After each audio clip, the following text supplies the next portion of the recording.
पागल है, चल दिखता नहीं तेरे को।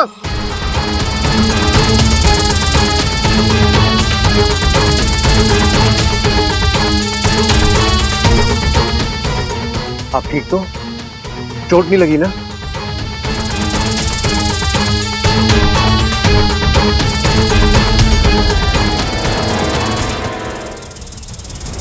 बाबा जी! क्या?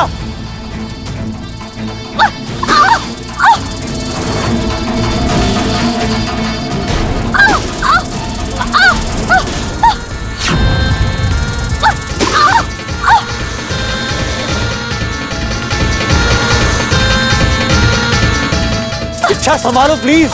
बाबा जी आप दूर रहिए।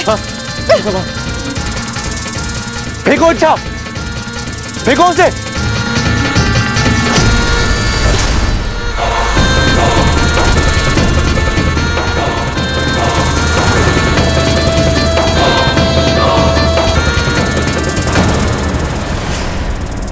इच्छा संभाल कर, इच्छा, इच्छा।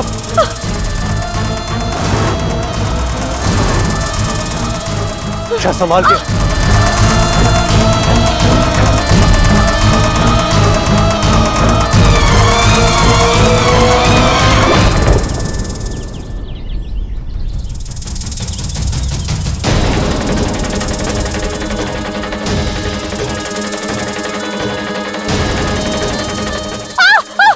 इच्छा,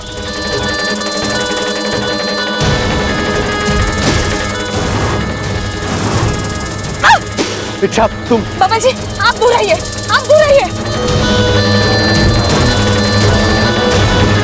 बेटा दादी।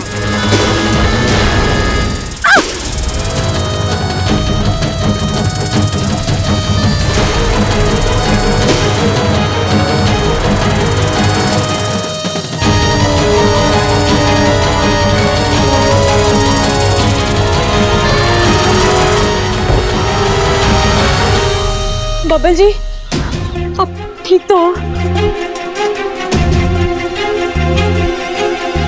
बेटा ठीक है। चलिए।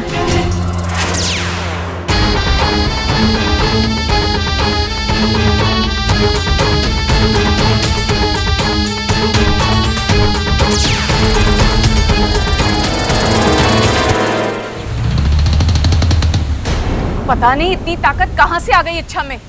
कोबराज को मात दे दी उसने। पानी फन के ऊपर जा चुका है। इच्छा के विरोधी तेवर अपनी हदें पार कर रहे हैं। वो ना तो खुद बबल को मार रही है और ना ही हमें उसे मारने दे रही है। अगर ऐसा ही चलता रहा तो हम नागिस्तान के नियमों पर कभी भी अमल नहीं कर पाएंगे।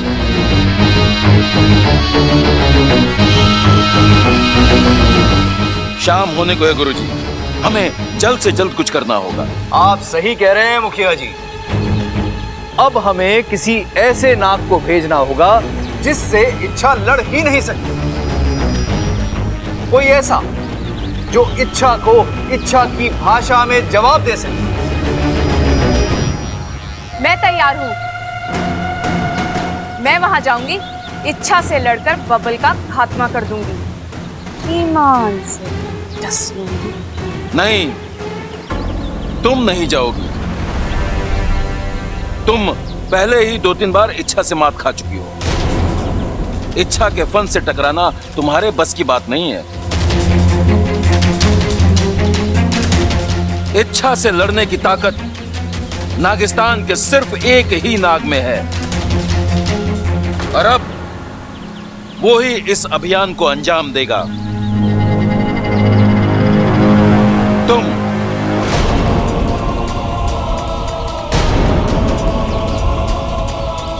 तुम जाओगे इंसानी बस्ती। मुखिया जी, मैं कैसे? मैं जानता हूं कि तुम्हारे लिए आसान नहीं है, लेकिन एक तुम ही हो जो। नहीं मुखिया जी, मैं आपके सामने फन फैलाता हूँ, अपनी पूंछ रगड़ता हूँ। मुझसे ऐसा पाप मत करवाइए।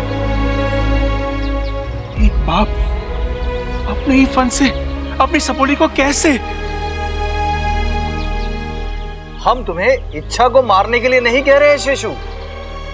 तुम्हें इच्छा को बबल की ढाल बनने से रोकना है और बब्बल को मारना है। जाओ शेषु, इच्छा को उसके कर्तव्यों का एहसास दिलाओ। बताओ उसे कि नागिस्तान ने उसके लिए क्या क्या किया है। आज अपने प्यार की खातिर जिस जिंदगी को वो दांव पर लगा रही है, वो जिंदगी भी नागिस्तान की ही देन है। लेकिन मुखिया जी। शेषु, हमारी इच्छा से कोई दुश्मनी नहीं है और ना ही बब्बल से, लेकिन अब हालात ही कुछ ऐसे हैं कि मजबूरन हमें।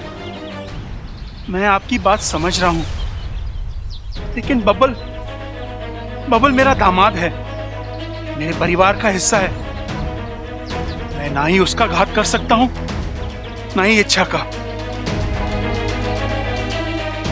जज्बाती होकर मत सोचो शेषु, हमारे पास अब ज्यादा वक्त नहीं है। तुम अभी जाओ और जाकर बब्बल को खत्म कर दो।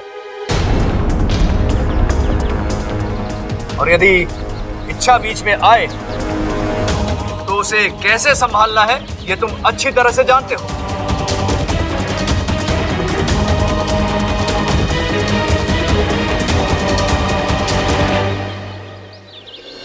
हेलो, हाँ झमझम कैटरस। हाँ खड़क बोल रहा हूँ, खड़क।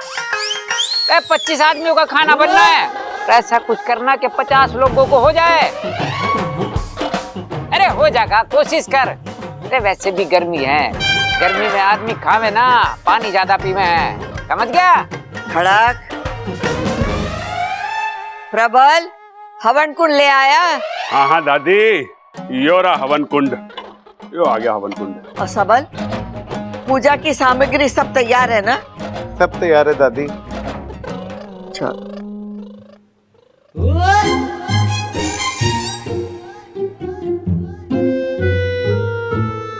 अरे छोटे हैं? अरे हवन कुंड को ऐसे क्यों घूर रहा है?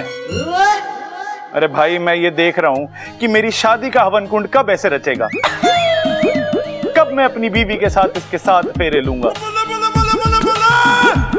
मेरा घर कब बसेगा भाई? कब हंसेगा मतलब? अरे रोज तो हंसता है हमारा घर। मैं इस बात का पूरा ख्याल रखता हूँ कि हमारे घर में हर किसी के चेहरे पर हंसी रहे, इसलिए छोटी मोटी कॉमेडी भी कर लेता हूँ। यार वो तो मैं भी कर लेता हूँ, लेकिन इस वक्त हंसने की बात ना कर रहा हूँ मैं बात कर रहा हूँ कि मेरा घर कब बसेगा। अरे तुझे शादी के साइड इफेक्ट के बारे में कितनी बार बता चुका हूँ, तू मानेगा ना? शादी करके ही छोड़ेगा। हाँ। अरे छोड़, मुझे बहुत सारी तैयारी करनी है। दादी, मैं भी आपकी कुछ मदद कर दूं? हमें इस चीज का ख्याल रखना है कि पूजा में किसी भी चीज की कोई कमी ना रहे। ऐसा हो भी नहीं सकता, नागंजना देवी इस मामले में बहुत कड़क है। अब वैसे दादी, आपको ये नागंजना देवी के बारे में पता कैसे चला? अरे ऐसे लोगों का थोड़ी ठिकाना होता है, आज यहाँ कल वहाँ। मैं पंडित जी से अपने घर के सर्प दोष के बारे में बात कर रही थी। बातों बातों में उन्होंने बताया एक सपेरन आई है, नागंजना देवी, जो शिव जी का मंदिर है ना, उसके पीछे काली पहाड़ी है, वहां ठहरी और वो इस सारे दोष निकाल देती। तब मुझे याद आया कि मेरी माँ भी इनकी गुरु माता के पास जाती थी, तो मैं भी चली गई।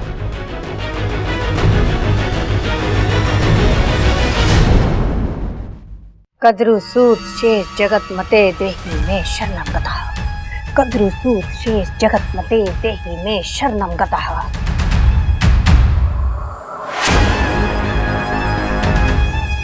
ए, जल्दी करो, जल्दी भरो सामग्री। आज हमारी जिंदगी की सबसे बड़ी पूजा है। उस सपेरन को रोकना होगा, लेकिन संभल कर इच्छा, अगर इसने तुझे देख लिया तो ये तुझे एक झटके में ही पकड़ लेगी। गुरु मैया आशीर्वाद दीजिए कि आज हमारी पूजा सफल हो जाए। नहीं नागंजना देवी, तेरी पूजा संपन्न तो दूर, मैं शुरू ही नहीं होने दूंगी।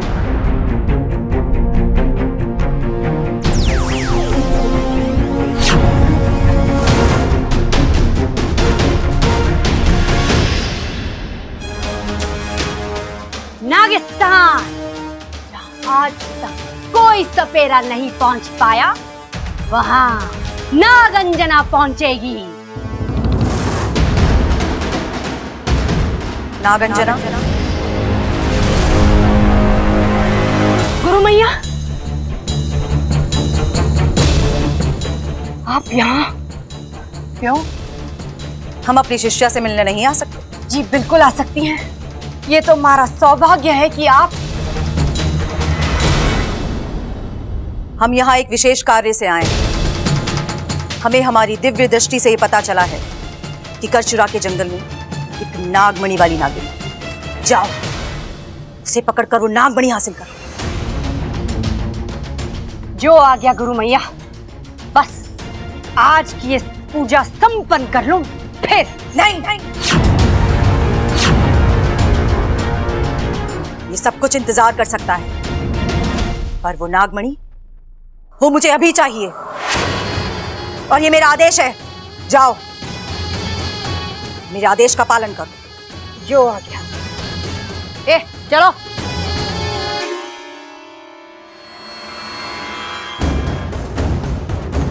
लेकिन गुरु मैया, आपको हमारा पता कहाँ से पता चला? नागंजना, हम तुम्हारी गुरु माता हैं। जब हम अपनी दिव्य दृष्टि से उस नागमणि का पता लगा सकते हैं, तो अपनी शिष्या का पता लगाना कौन सी मुश्किल बात? बिल्कुल मुश्किल बात नहीं है गुरु मैया, लेकिन अगर एक मरा हुआ इंसान जिंदा हो जाए तो फिर वो मुश्किल ही नहीं, नामुमकिन है। अब ये मत कहिए गुरु मैया, आप तो मरी ही नहीं है, क्योंकि हमारी गुरु माता को मैंने तो अपने हाथों से मारा था। अब रहा सवाल कि आप है कौन? जाहिर है तुम एक इच्छाधारी नागिन हो।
खासी हाथ में आई थी वो इच्छाधारी नागिन। उस संगीत की आवाज ने सारा खेल बिगाड़ दिया। पता नहीं कौन थी, यहाँ क्यों आई थी?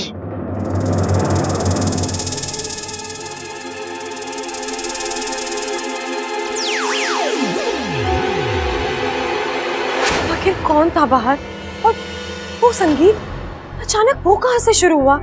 लगता है किसी ने जानबूझकर बजाया था। जरूर कोई मसीहा होगा जिसने ऐन वक्त पर आकर मेरी मदद की। कौन है? कौन है? दीदी, आप इस तरह। एक सरप्राइज है तेरे लिए। कैसा सरप्राइज? एक ऐसा सरप्राइज जिसकी तूने कभी कल्पना भी नहीं की थी। बस ये समझ ले, आज हम सब तुझे दुनिया की सबसे बड़ी खुशी देने वाले हैं। चल दिखाती हूँ। आ गई।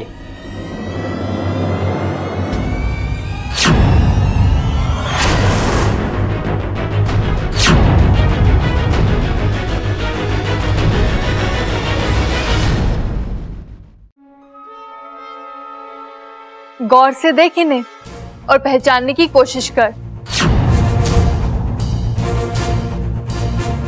इच्छा, ये तेरे पिताजी हैं।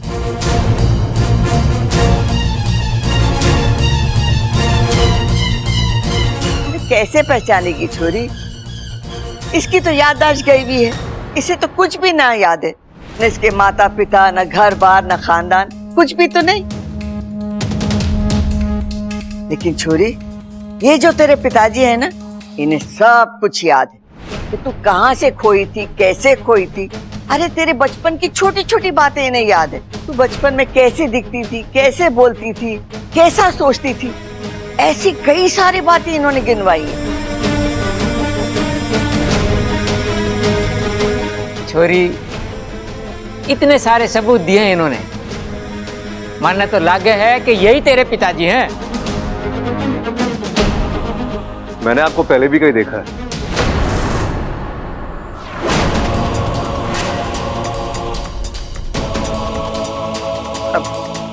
ये कैसे हो सकता है?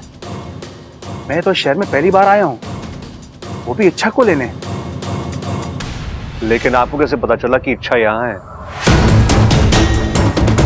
छोरा, तू तो एक दरोगा की तरह पूछताछ कर रहा है। पूछने दीजिए कौशल्या देवी, मैं बताता हूँ। मेरे एक दोस्त हैं गिरधारी लाल, जो सरकारी सेवा में है, और हाल ही में उनका तबादला यहाँ हुआ है। बस अभी कल परसों इन्होंने इच्छा को यहाँ की सड़कों पर देखा और वो चौंक गए। उन्होंने फोन करके मुझे कहा कि शायद आपकी बेटी यहाँ है। बस फिर क्या था, पिता का मन। मैं सब कुछ छोड़ छाड़ कर यहाँ चला आया और मुझे मेरी बच्ची मिल गई। छोरे, हो गई तसल्ली या और कुछ पूछना बाकी है? नहीं पिताजी, सिर्फ इनके कहने से हमें कैसे मान ले कि ये इच्छा के पिताजी है। माना कि इन्होंने इच्छा के बारे में कई सारी बातें हमें सही सही बताई है, लेकिन ये भी हो सकता है ना कि इन्होंने ये सारी बातें किसी से सुनी हो, या फिर मुझे इनसे अकेले में बात करनी है। हाँ हाँ छोरी, क्यों नहीं, जाइए।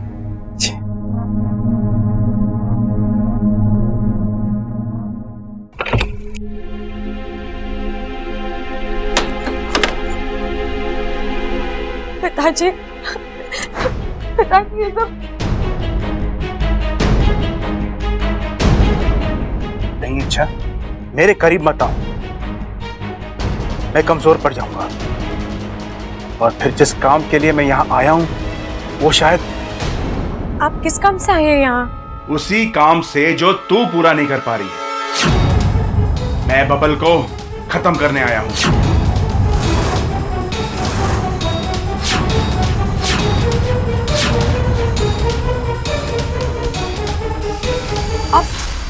आप बबल जी को मारने आए हैं यहाँ? पिताजी, बबल जी आपके दामाद है।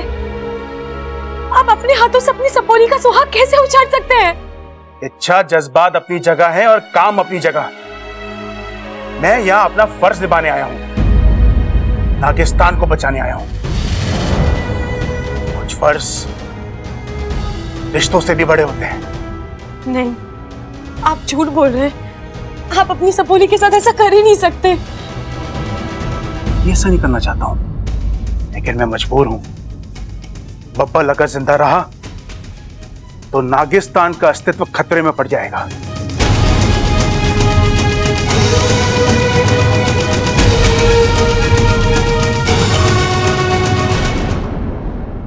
बब्बल अगर जिंदा रहा तो नागिस्तान का अस्तित्व खतरे में पड़ जाएगा और हम ये होने नहीं देंगे।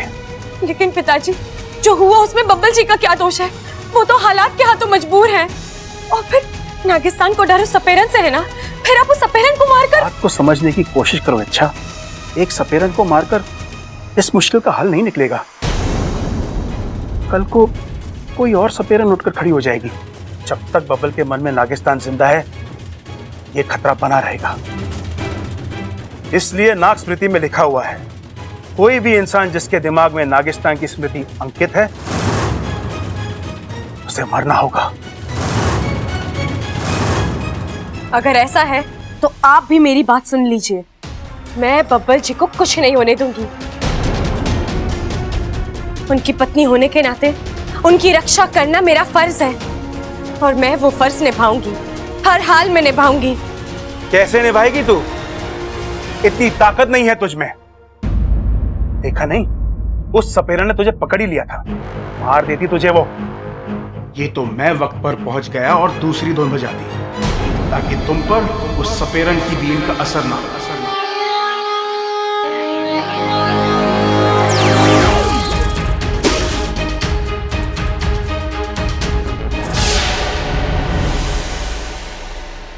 तू उस सपेरन को नहीं रोक पाएगी, वो तुझे मात दे देगी और फिर बबल से नागिस्तान का पता उगलवा लेगी, और फिर नागिस्तान। नहीं पिताजी, मैं उस सपेरन को रोकूंगी, वो नागिस्तान तक नहीं पहुंच पाएगी। नागिस्तान भी सुरक्षित रहेगा और बब्बल जी भी। तो तू क्या मुझे भी रोकेगी? अगर आपने बब्बल जी की जान लेने की कोशिश की तो मैं ढाल बनकर आपके और उनके बीच खड़ी रहूंगी। हमारा रिश्ता भूलकर मैं आपसे भी लड़ूंगी।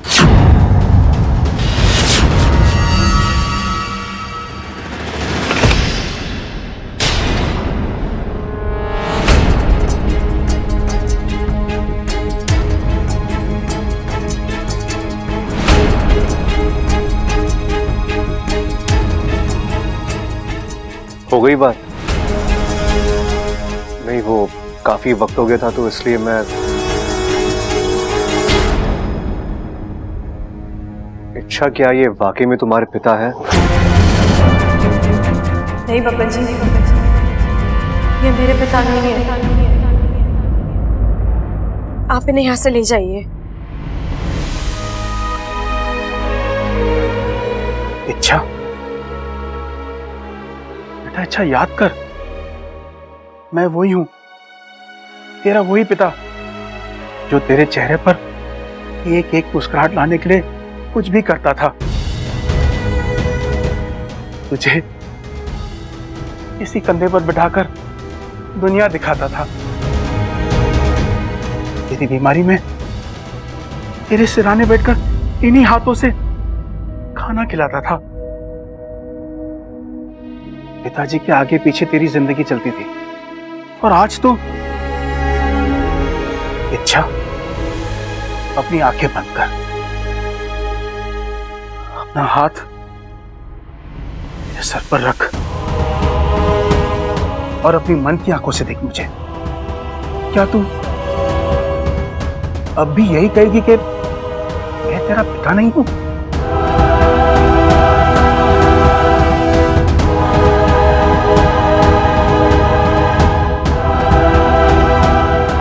मुझे माफ कर दीजिए, मैं आपको पहचान नहीं पाई, लेकिन अब मैंने आपको पहचान लिया है। मुझे सब कुछ याद आ गया है, सब कुछ।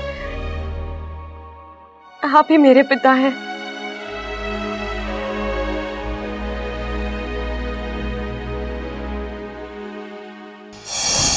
शिव जी ने हमारी प्रार्थना सुन ली, हमारी छोरी की याददाश्त वापस आ गई। इच्छा, मुबारक हो। ए माँ, सालों बाद बाप बेटी का मिलन हुआ है। आज का दिन हमारे लिए किसी त्योहार से कम ना है, क्यों भाई? अरे क्या बात कर रहे हो पिताजी? इनसे कहो कि आज का दिन हमारे लिए किसी त्योहार से कम ना है। अरे भाई, पिताजी भी तो वही कह रहे हैं। अच्छा? हाँ। अरे मुझे तो इनकी शक्ल देख के लगा कि कुछ और बड़बड़ा रही है। ओ भाई, चुप हो जा, वरना तेरी शक्ल बिगाड़ दूंगा मैं। अरे दादाजी, मैं हूँ, मेरी क्यों बिगाड़ती? बबल, वहाँ खड़ा खड़ा क्या देख रहा है? ससुर जी के पैर नहीं छुएगा?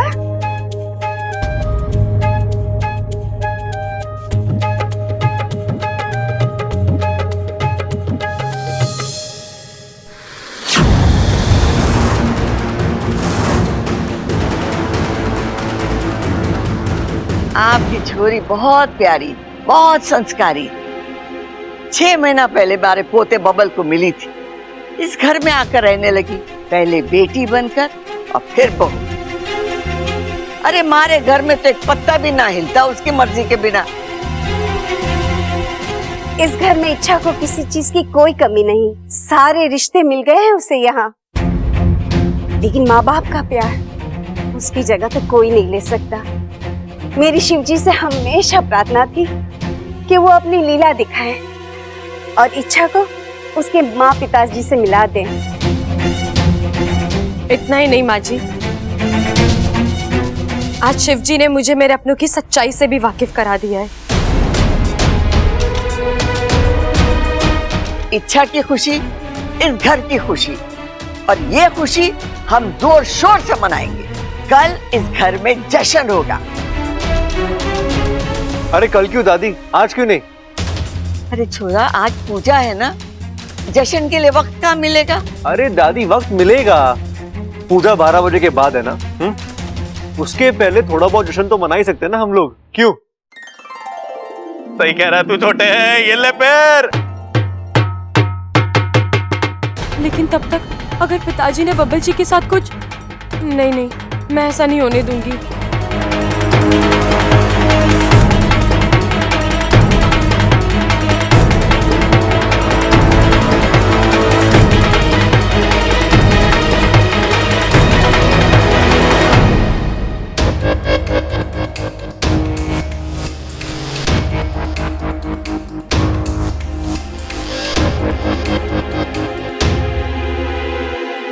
अब क्या हुआ? तुम अब भी दुखी हो? क्या कमाल करती हो यार तुम। इतने दिनों बाद तुम्हारी याददाश्त वापस आई है, तुम अपने पिताजी से मिली हो। अरे तुम्हें तो खुश होना चाहिए। अच्छा एक बात बताओ, तुमने पहले अपने पिताजी को पहचानने से इनकार कर दिया, फिर हाँ बोल दिया, ये मामला क्या है? कुछ तो बोलो, मैं ही बोले जा रहा हूं, बताओगी तुम? बब्बल जी, आपको आपके सारे सवालों के जवाब मैं बाद में दूंगी। पहले आप मेरी बात ध्यान से सुनिए। आप मेरे पिताजी से दूर रहेंगे। क्यों? प्रॉब्लम क्या है? अरे अच्छा, मुझे तो वो अच्छे लगे। मेरा मतलब है कि उन्होंने इतने सबूत भी तो दिए कि वो तुम्हारे पिता है। तो फिर अच्छा, उनकी बताई हुई कहानी में और तुम्हारी कहानी में कोई फर्क है क्या? तुम उन्हें पसंद नहीं करती हो? नहीं, ऐसा कुछ नहीं है। तो फिर बात क्या है? वो मैं आपको अभी नहीं बता सकती बब्बल जी। और आप मुझसे बिना कोई सवाल किए मेरी बात नहीं मान सकते क्या? नहीं मान सकता। तुम जब भी मुझसे कुछ छुपाती हो ना, मुझे डर लगता है तुम्हारे लिए, चिंता होती है तुम्हारी, टेंशन होता है मुझे। अच्छा हम पति पत्नी हैं, तो हम दोनों के पीछे लुका छुपी किस लिए? खुलकर बताओ ना, बात क्या है? अच्छा कहीं तो मैं ऐसा तो नहीं लग रहा कि वो तुम्हें अपने साथ ले जाएंगे? हाँ, यही डर है मुझे। अच्छा पागल हो तुम, हाँ? कुछ भी सोचती हो यार। अरे अच्छा तुम्हारे पिता तो क्या, मौत भी हम एक दूसरे से अलग नहीं कर सकते। बब्बल जी, ऐसी बेहुदा बातें मत कीजिए। क्या हो जाता है तुम्हें?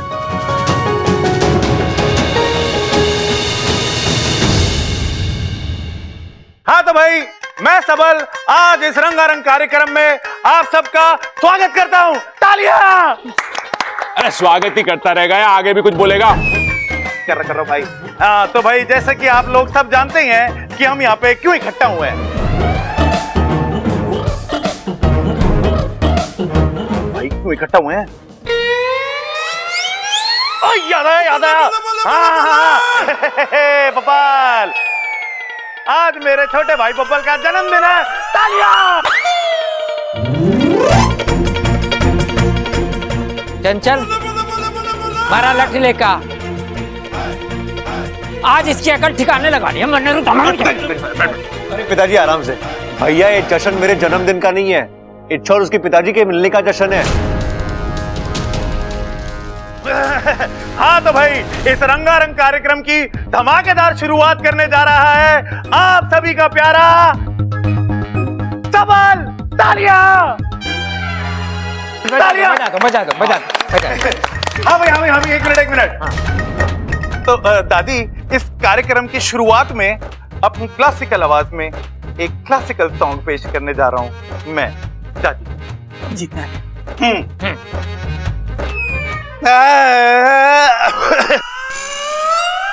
अरे एक मिनट।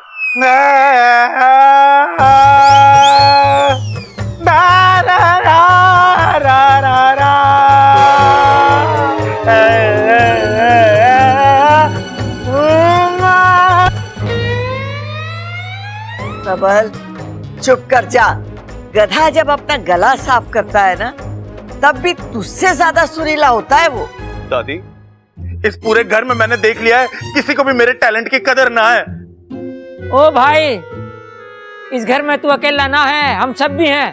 हम भी अपना टैलेंट दिखाएंगे, क्यों भाई? 1 2 3 4।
बबल जी आइए, बैठिए यहाँ पर। अच्छा, मैं बैठिए।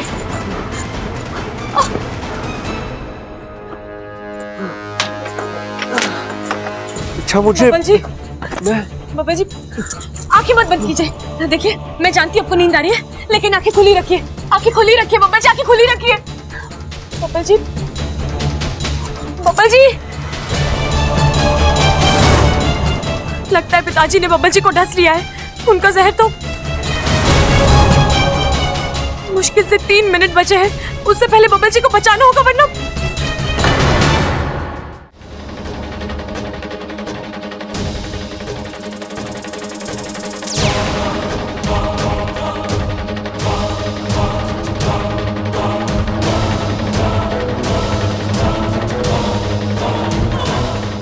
पिताजी, पिताजी, बबल जी। मेरे जहर से उसे बचाना मुश्किल है। अच्छा, तुम ये नहीं कर पाओगे। पिताजी, ऐसा मत कीजिए, मेरे बबल जी को बचा लीजिए। अगर उन्हें कुछ हो गया तो मैं जिंदा नहीं रह पाऊंगी। मैं आपकी पूंछ पकड़ती हूँ, हाथ रगड़ती हूँ। प्लीज मेरे बबल जी को बचा लीजिए उन्हें। अच्छा, चलो यहाँ से। छोड़िए, छोड़िए मुझे। अच्छा, मैंने कहा चलो, छोड़ो से, मना दो से। छोड़िए, छोड़िए।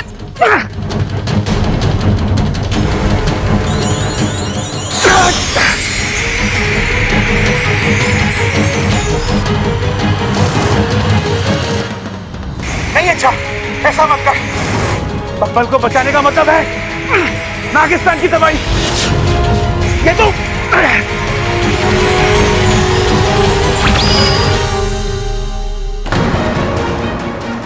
चल।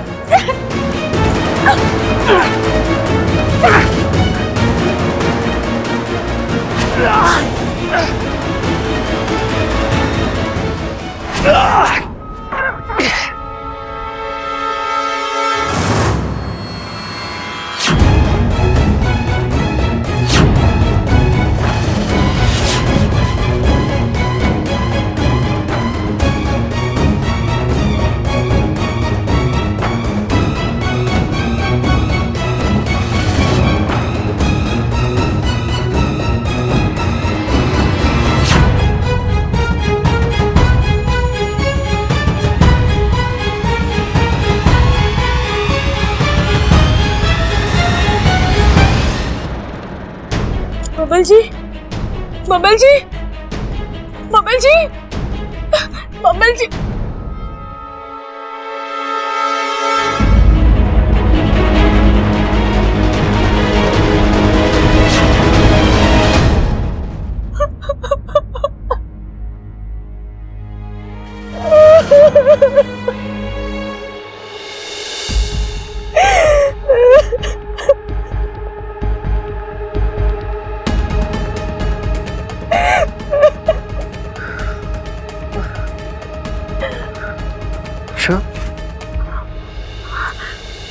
बबल जी, आप ठीक है?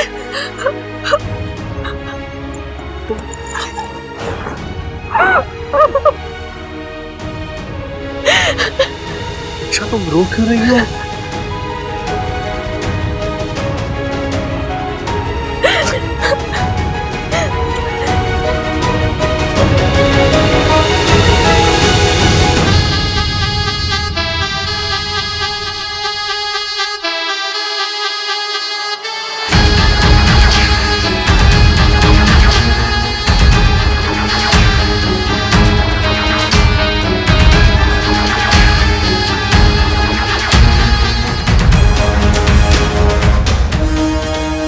कौशल्या जी, प्रणाम। प्रणाम। पूजा की तैयारी हो गई? आपने पूजा के लिए जो जो सामग्री कही थी सब लाके रखी। हमारी तरफ से भी हम पूरी तैयारी करके आए हैं। वो देखो जी, बब्बल भी आ गया।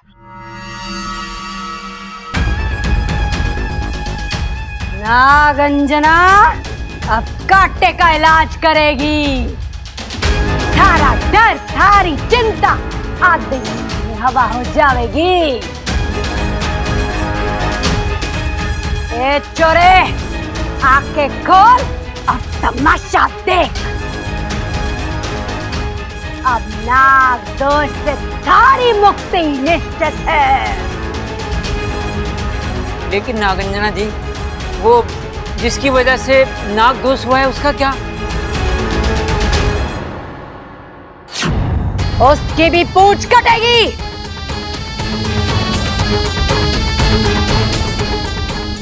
नागंजना की बीन को ईश्वर का वरदान है। वो नाग के अंश से वंश तक सबका सर्वनाश करेगी। नागंजना जी, हम किसी का बुरा नहीं चाहते,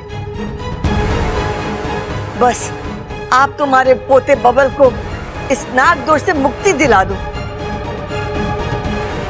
हमारे लिए वही काफी है। अब इस सपेरन को रोकना मुश्किल है। ये आज पूजा करके ही दम लेगी। क्या करूं?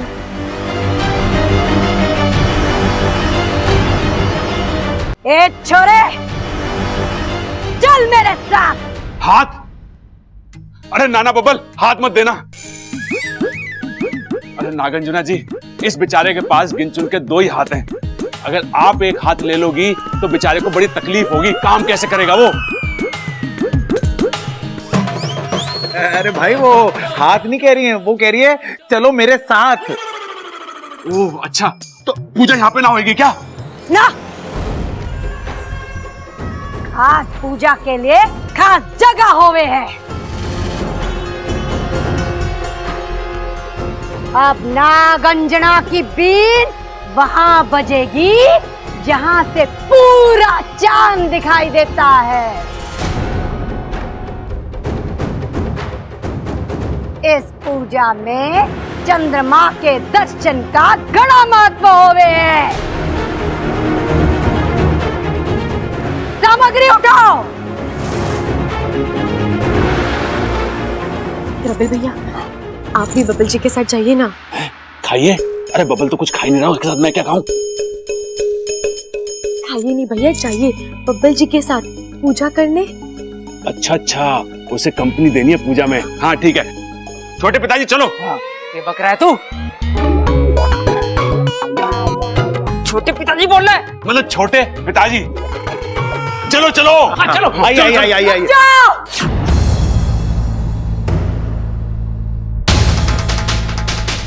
मणे भीड़ नहीं, सिर्फ ये छोरा बब्बल चाहिए। जिसकी बीमारी उसका इलाज। एक भी आदमी बढ़ा तो ये पूजा सफल ना होगी।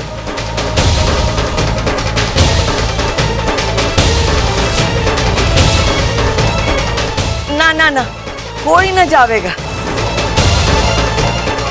बब्बल छोरा, तू अकेला इनके साथ जा और जैसा ये कहे, जो कहे वो करना। बस हमारे छोरे को नाग दोष से मुक्ति मिल जाए और हमें कुछ न चाहिए। चलो।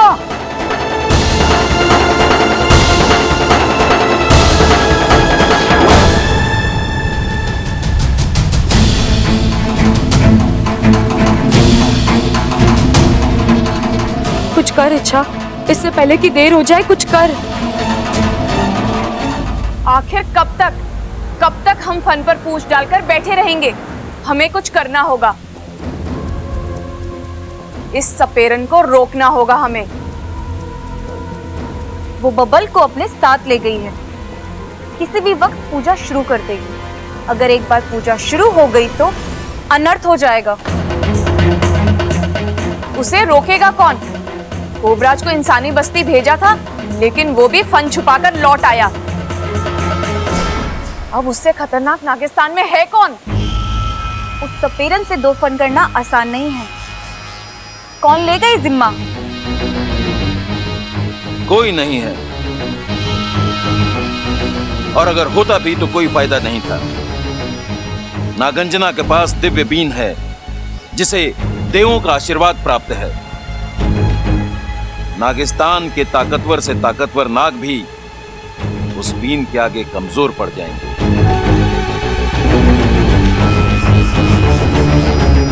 जानता हूं मुखिया जी, लेकिन हम भी इतनी आसानी से हार नहीं मानेंगे। अगर ये इंसान हम नागों के जहर का तोड़ निकाल सकते हैं, तो हम भी इनके नापाक इरादों का तोड़ निकाल ही लेंगे। आप सही कह रहे हैं गुरुजी, लेकिन हम में से किसी न किसी को तो नागंजना से लड़ने का खतरा उठाना ही पड़ेगा। ए सुनो, जाके पंचमुखी नाग को बुला लाओ। कहना गुरुजी ने बुलाया है। जी मुखिया जी। अब ये हमारा आखिरी हथियार है। ये पंचमुखी नाग नागंजना को रोकने में कितना कामयाब होता है, ये तो वक्त ही बताएगा। लेकिन हमें सावधान रहना होगा। इससे पहले कि नागंजना नागिस्तान पहुंचे, हम सभी नागों को नागिस्तान छोड़कर कहीं दूर जाकर डेरा डालना होगा। इस इच्छा की जिद की वजह से पूरे नागिस्तान को संकट में डाल रखा है।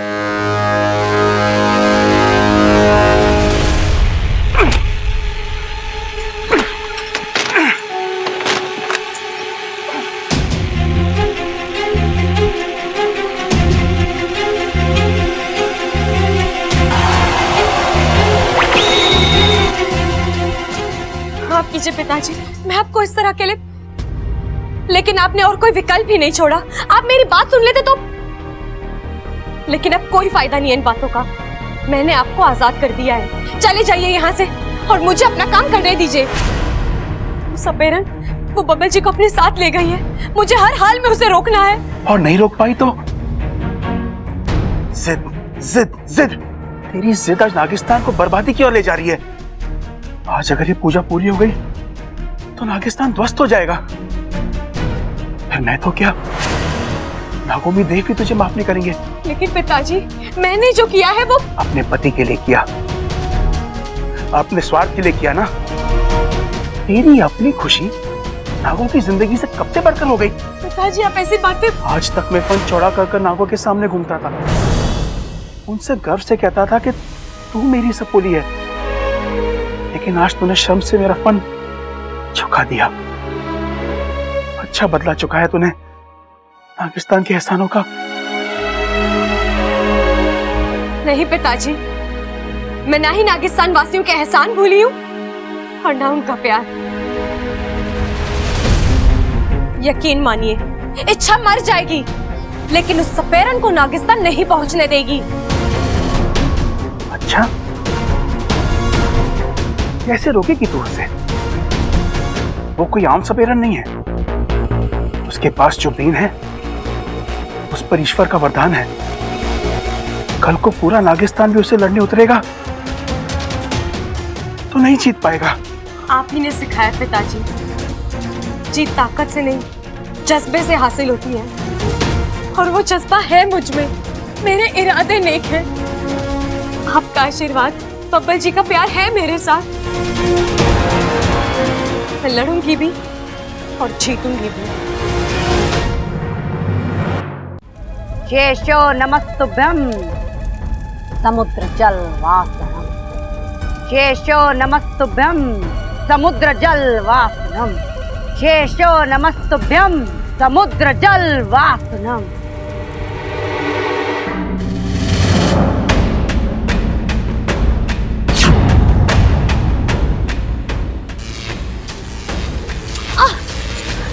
ये क्या?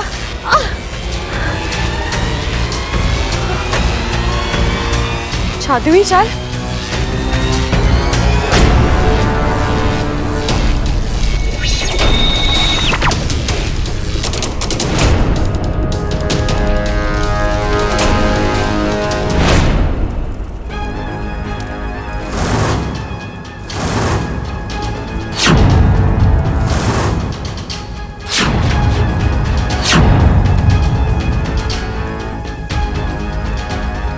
अब बीन बजेगी, मंत्र होंगे।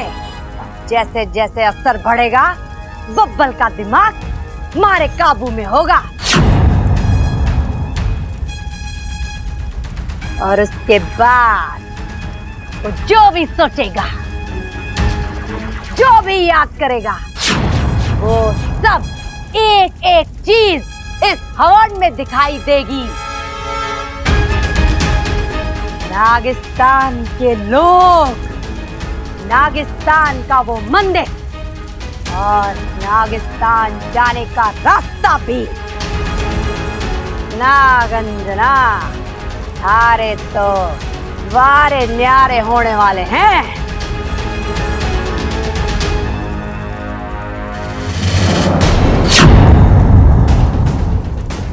बस 4 उंगलियों का फासला तय करना है तने, फिर हम नागिस्तान में होंगे।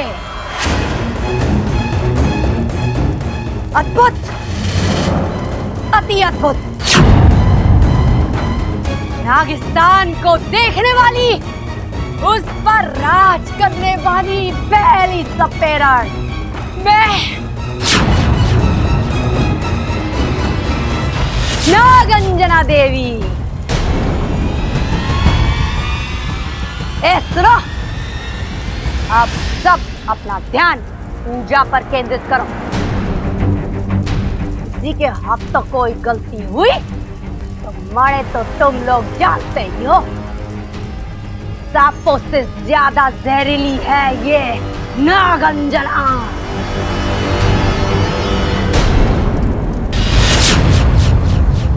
अब नागिस्तान को बचाने का एक ही उपाय है, बब्बल जी के शरीर में से अपनी आधी जान वापस लेनी होगी। जैसे ही जान निकलेगी, उनका दिल धड़कना बंद होगा, दिमाग काम करना बंद कर देगा, और वो सपेरन इस हवन में कुछ नहीं देख पाएगी। मुझे माफ कर दीजिए बब्बल जी। वाह महाप्राध्यर्थे नित्य यश दान मध्यते।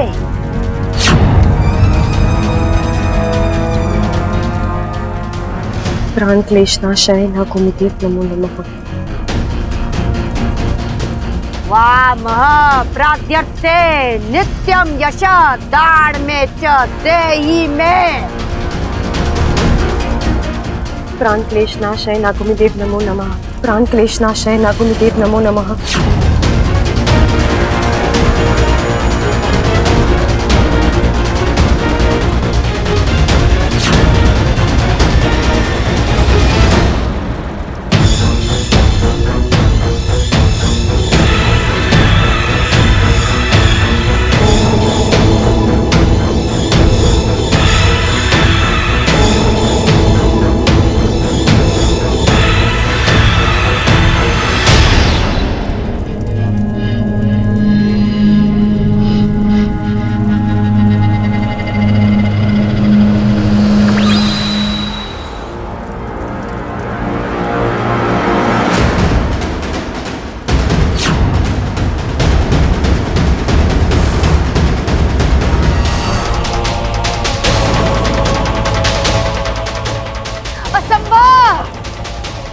पूजा असफल नहीं हो सकती। इसका दिमाग हमारे काबू में था, फिर मने को सिखाई क्यों नहीं दे रहा? इस सपेरन की पूजा तो असफल हो गई। अब बबल जी को कोई खतरा नहीं है। मैं बबल जी को उनकी जान वापस कर देती हूँ। प्राण क्लेश नाशाय नकुमिदेव नमो नमः। प्राण क्लेश नाशाय नकुमिदेव नमो नमः। प्राण क्लेश नाशाय नकुमिदेव नमो नमः। प्राण क्लेश नाशाय नकुमिदेव नमो नमः।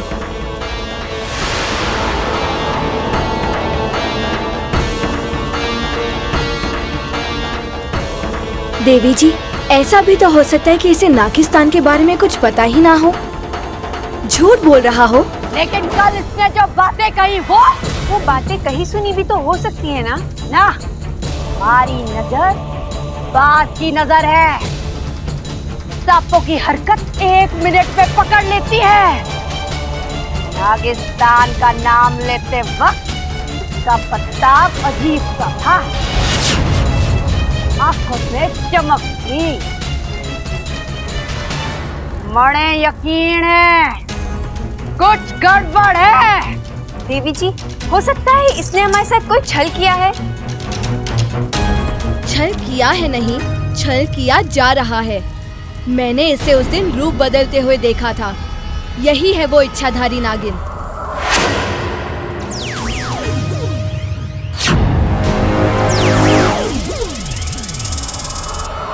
इच्छाधारी नागिन,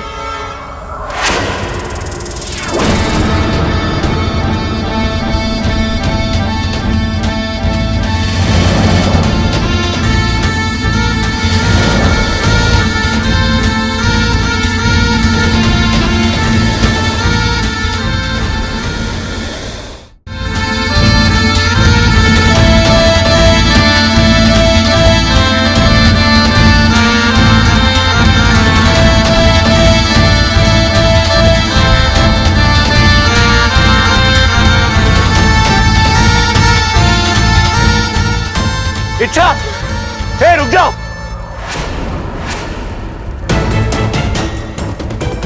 इच्छा, तुम यहाँ क्या ये सब? और आप ये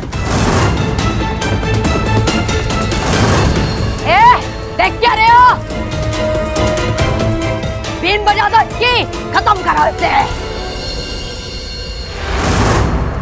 खबरदार कोई आगे बढ़ा तो।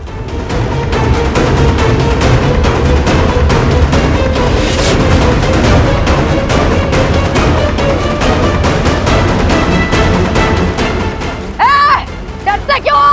मार दो उसे। रुक जाओ। जो जहां खड़ा है वहीं खड़ा रहेगा। मैंने जमीन पर मिट्टी का तेल गिराया है।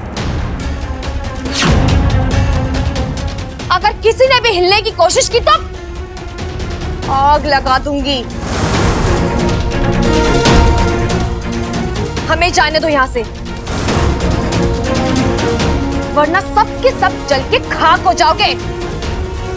बब्बल जी, आप सबके हाथ से बीन ले लीजिए।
हम सब तो बाद में मरेंगे।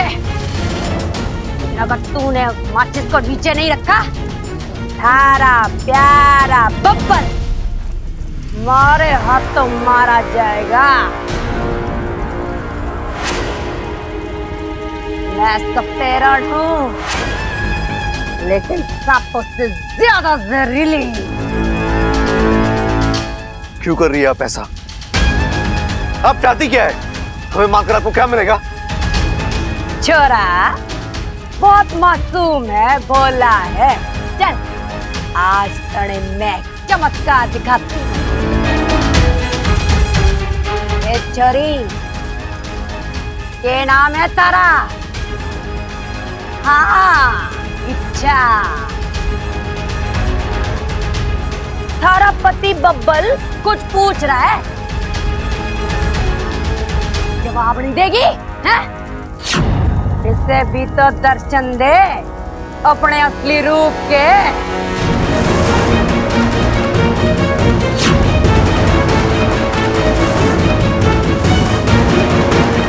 ए छोरी, वक्त ना है हमारे पास, अपने असली रूप में आ रही है या किस्सा खत्म कर दो इसका।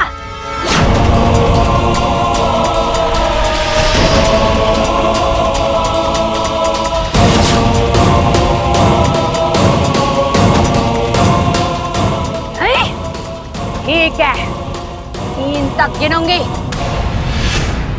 तब तक जो मैं चाहती हूं कर ले, वरना 1 2